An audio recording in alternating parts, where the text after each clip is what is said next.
Hi friends, எல்லாருக்கும் வணக்கங்க. எல்லோரும் எப்படி இருக்கீங்க? இன்றைக்கி செவ்வாய்க்கிழமை காலையில் பிரேக்ஃபாஸ்ட் என்னென்னு பார்க்கலாமா? இன்றைக்கி வீட்டில் உள்ளவங்களுக்கு மட்டும்தாங்க பிரேக்ஃபாஸ்ட் பண்ணியிருக்கேன். லஞ்ச் பாக்ஸ் கிடையாது. இன்றைக்கி செவ்வாய்க்கிழமை நான் எப்போயுமே விரதம், ஃபுல் டே சாப்பிட மாட்டேன் எதுவுமே. இன்றைக்கி காலையில் உள்ள பிரேக்ஃபாஸ்ட்டு மட்டும் என்னென்னு பார்ப்போம். இட்லியும் சட்னியும் தாங்க பண்ணியிருக்கேன். சுட சுட இட்லியை பாருங்கள், நல்லா பஞ்சு மாதிரி, நல்லா வெள்ளை வெள்ளையன்னு பஞ்சு மாதிரி சாஃப்டான இட்லி பண்ணியிருக்கேங்க. இதோட மெஷர்மெண்ட் வேணும்னா சொல்லுங்கள், நான் உங்களுக்கு ஷேர் பண்ணுறேன் உங்களுக்கு. இது நல்லா சாஃப்டான இட்லி. அடுத்து சட்னியை பாருங்கள். சட்னி அப்படியே சூப்பராக தகன்னு இருக்கா? நல்ல கார சட்னி. சூப்பரான இட்லிக்கு சூப்பரான கார சட்னி. நல்லா இந்த கார சட்னி எப்படி செய்கிறதுன்னு சொல்லி ஒரு ஷார்ட் வீடியோ போட்டிருக்கேங்க. அந்த ஷார்ட் வீடியோவை பாருங்கள், சப்போர்ட் பண்ணுங்கள் என் வீடியோவுக்கு.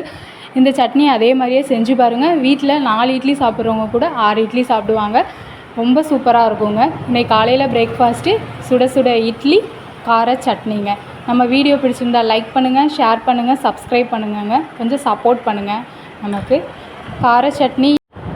கார சட்னியோட வீடியோ வந்து நெக்ஸ்ட்டு வீடியோவாக வருங்க. நெக்ஸ்ட்டு ஷார்ட்ஸில் போட்டிருக்கேன் பாருங்கள். லைக் பண்ணுங்கள், ஷேர் பண்ணுங்கள், சப்போர்ட் பண்ணுங்கள். இதுக்கு முன்னாடி போட்டிருக்க ஷார்ட்ஸு அண்டு லாங் வீடியோவுக்கும் சப்போர்ட் பண்ணுங்கள்.